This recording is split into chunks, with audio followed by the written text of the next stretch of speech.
अस्सलामुअलैकुम। हम osmo regulation के बारे में पढ़ चुके हैं।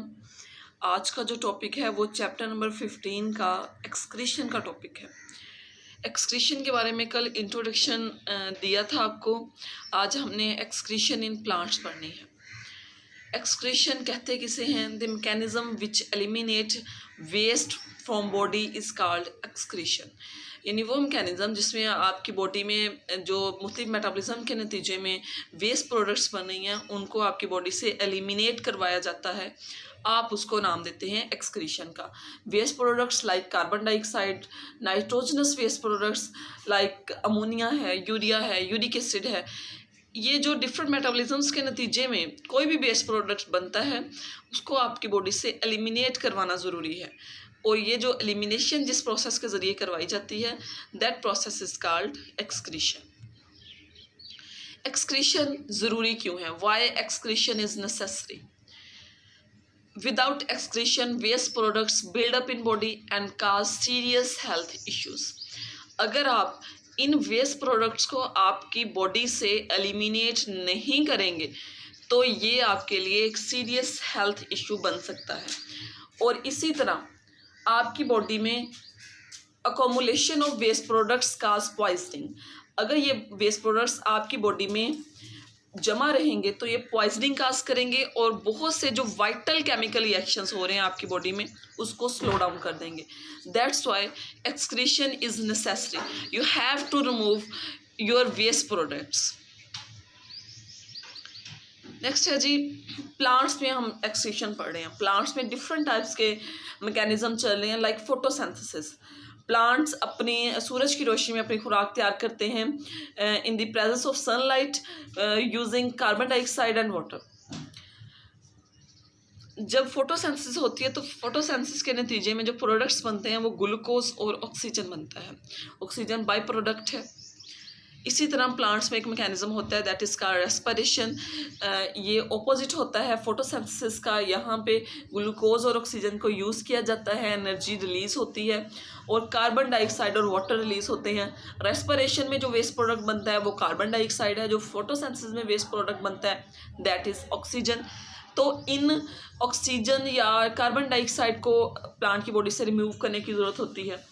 कौन कौन से ऐसे मैकेनिज्म हैं जिनके ज़रिए प्लांट्स अपनी वेस्ट प्रोडक्ट्स को एलिमिनेट करते हैं? आपने प्लांट और एनिमल सेल में डिफरेंस पड़ा हुआ है कि जो प्लांट सेल है, प्लांट सेल के सेंटर में वैक्यूल प्रेजेंट होता है। वैक्यूल जो है ये वेस्ट प्रोडक्ट को स्टोर करने का एक हाउस है।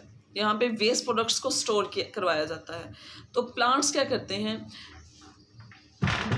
प्लांट्स अपने वेस्ट प्रोडक्ट्स को क्रिस्टल्स की फॉर्म में वैक्यूल्स में स्टोर करते हैं। इसी तरह प्लांट में कुछ ऑर्गन्स होते हैं। ये ऑर्गन्स जिनमें प्लांट्स के जो वेस्ट प्रोडक्ट्स हैं वो स्टोर होते हैं। प्लांट में जो waste products like organic waste है, इनऑर्गेनिक वेस्ट है, वो लीव्स में स्टोर करवाया जाता है।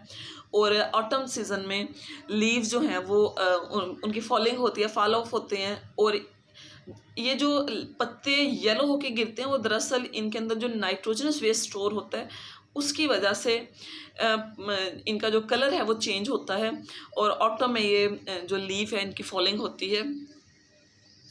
Change in plant colour is not due to removal of chlorophyll. ये मिसकंसेप्शन है कि अगर पत्ते का कलर चेंज हो रहा है, येलोश हो रहा है, तो ये क्लोरोफिल की कमी की वजह से है। ऐसा नहीं होता, बल्कि किसी हद तक वो भी बात ठीक है, लेकिन जो मेन रीज़न है वो accumulation of toxic materials like heavy metals that cause yellowing of leaves. यानी जो डिफरेंट टाइप्स के वेस्ट प्रोडक्ट्स लीव्स में स्टोर हो जाते हैं जो इनके कलर को चेंज करते हैं।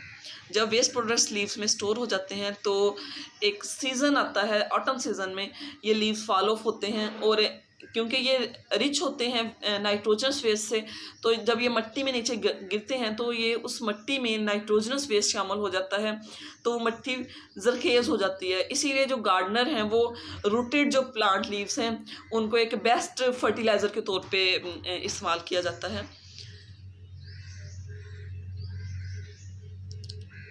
नेक्स्ट है जी इबोनी। बहुत से ऐसे प्लांट्स हैं जो अपने अपने जो वेस्ट मटेरियल्स हैं उनको लीव्स, ट्री की ट्रंक, ब्रांचेस या जाइलम में स्टोर कर लेते हैं। जब ये वेस्ट मटेरियल ट्रीज़ की जाइलम में या ब्रांचेस में या ट्रंक में स्टोर किया जाता है तो वहाँ से वो जो ट्री की वुड है वो ब्लैक हो जाती है। ये जो पिक्चर में आपको नज़र आ रहा है, ये देखें सेंटर ऑफ वुड है, ये ब्लैक हो गया है, तो ये इबोनी है। इसे इबोनी का नाम दिया जाता है। इबोनी को डिफरेंट टाइप्स के कैबन जो वर्क है वहाँ पे यूज़ किया जाता है। फर्नीचर में ये यूज़ की जाती है। नाइफ हैंडल्स बनाने के लिए इबोनी की जो वुड है वो यूज़ की जाती है। डिफरेंट पर्पसेस के लिए यूज़ की जाती है। ये भी देखें इबोनी है आपके पास। प्लांट्स में जो वाटर है वो भी एक वेस्ट मटेरियल होता है। प्लांट्स में जो वाटर, जैसे ट्रांसपायरेशन के ज़रिए एक्स्ट्रा वाटर को और गुटेशन के ज़रिए भी वाटर को रिमूव करवाया जाता है बॉडी से। तो आज का टॉपिक यही तक था।